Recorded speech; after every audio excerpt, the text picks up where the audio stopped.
கொழும்பு தேசிய வைத்தியசாலையின் பிரதிப்பணிப்பாளர் வைத்தியர் ருக்ஷான் பெல்லனவிற்கு எதிராக ஒழுக்காற்று விசாரணை நடத்துவதற்கு எதிர்பார்ப்பதாக பதில் சுகாதார அமைச்சர் வைத்தியர் ஹங்சக விஜயமுனி தெரிவித்துள்ளார். வைத்தியசாலையில் அனுமதிக்கப்பட்டு சிகிச்சை பெற்று வரும் முன்னாள் ஜனாதிபதி ரணில் விக்ரமசிங்கவின் உடல்நிலை தொடர்பில் ஊடகங்களுக்கு தகவல் வெளியிட்டமைக்காகவே இவ்வாறு ஒழுக்காற்று விசாரணை நடத்துவதற்கு எதிர்பார்ப்பதாக இன்று இடம்பெற்ற செய்தியாளர் சந்திப்பில் அவர் தெரிவித்தார். புதிய மின்சார சட்ட விதிகளின் கீழ் இலங்கை மின்சார சபை 4 தனித்தனி நிறுவனங்களாக நிறுவப்பட்டுள்ளது. National system operator private limited, national transmission network service provider private limited, electricity distribution Lanka private limited, electricity generation Lanka private limited என்ற நிறுவனங்களே புதிதாக ஸ்தாபிக்கப்பட்டுள்ளன.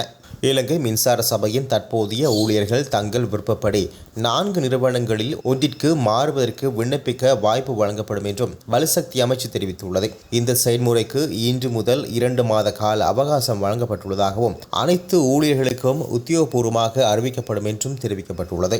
இந்த நிறுவனங்கள் அரசின் உரிமையின் கீழ் இருக்கும் என்றும் தெரிவிக்கப்படுகிறது. இலங்கைக்கு இறக்குமதி செய்யப்படும் உருளைக்கிழங்கு மற்றும் பெரிய வெங்காயம் மீதான சிறப்பு பொருட்கள் வரிகளை அதிகரிக்க அரசாங்கம் தீர்மானித்துள்ளது.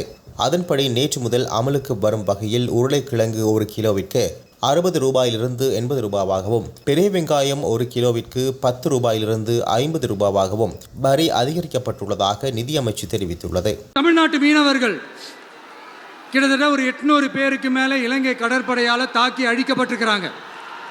அதை கண்டிக்கிறதுக்காக உங்களை பெருசாக எதுவும் செய்ய சொல்லலை, சின்னதாக ஒன்று மட்டும் செஞ்சு கொடுங்க. இனிமேலாச்சும் எங்களுடைய மீனவர்கள் பாதுகாப்பாக இருக்கிறதுக்காக இந்த கச்சத்தீவை இலங்கை கிட்டே இருந்து மீட்டு கொடுத்துருங்க, அது போதும். செய்வீர்களா திரு நரேந்திரபாய் தாமோதர் மோடிஜி அவர்களே? කච්චතීව දූපත ලංකාවට අයිති ලංකාව සතු දූපතක්. ඒ නිසා එක කිසිසේත්ම වෙනස් වෙන්නේ නැහැ. දකුණු ඉන්දියාවේ මේ දවස්වල මැතිවරණ. මැතිවරණ වේදිකාවේ අපේක්ෂකව එක එක දේවල් කියනවා. ඡන්ද ගන්න. ඔක පළවෙනි අවස්ථාව නෙමෙයි. මීට පෙරත් ඔයගේ දේවල් ගොඩක් ඡන්ද වේදිකාවල කියලා තියෙනවා. නමුත් ඒ ඡන්ද වේදිකාවල කියන ඒවායින් මේවා වෙනස් වෙන්නේ නැහැ. ඒ නිසා විජේ මම දැක්කා ඒ මැතිවරණ ඡන්ද රැස්වීමක තමයි கச்சத்தீவை ஒருபோதும் இந்தியாவுக்கு விட்டுக் கொடுக்க மாட்டோம் என்று வெளிவிவகார அமைச்சர் விஜித ஹேரத் தெரிவித்துள்ளார். கச்சத்தீவை மீட்டு தமிழக கடற்தொழிலாளர்கள் எதிர்கொள்ளும் பிரச்சினைக்கு பிரதமர் மோடி தீர்வை வழங்க வேண்டும் என்று நடிகரும் தமிழக வெற்றி கழகத்தின் தலைவருமான விஜய் அண்மையில் தெரிவித்திருந்தார். இதற்கு பதிலளிக்கும் விதத்திலேயே அமைச்சர் இவ்வாறு தெரிவித்தார்.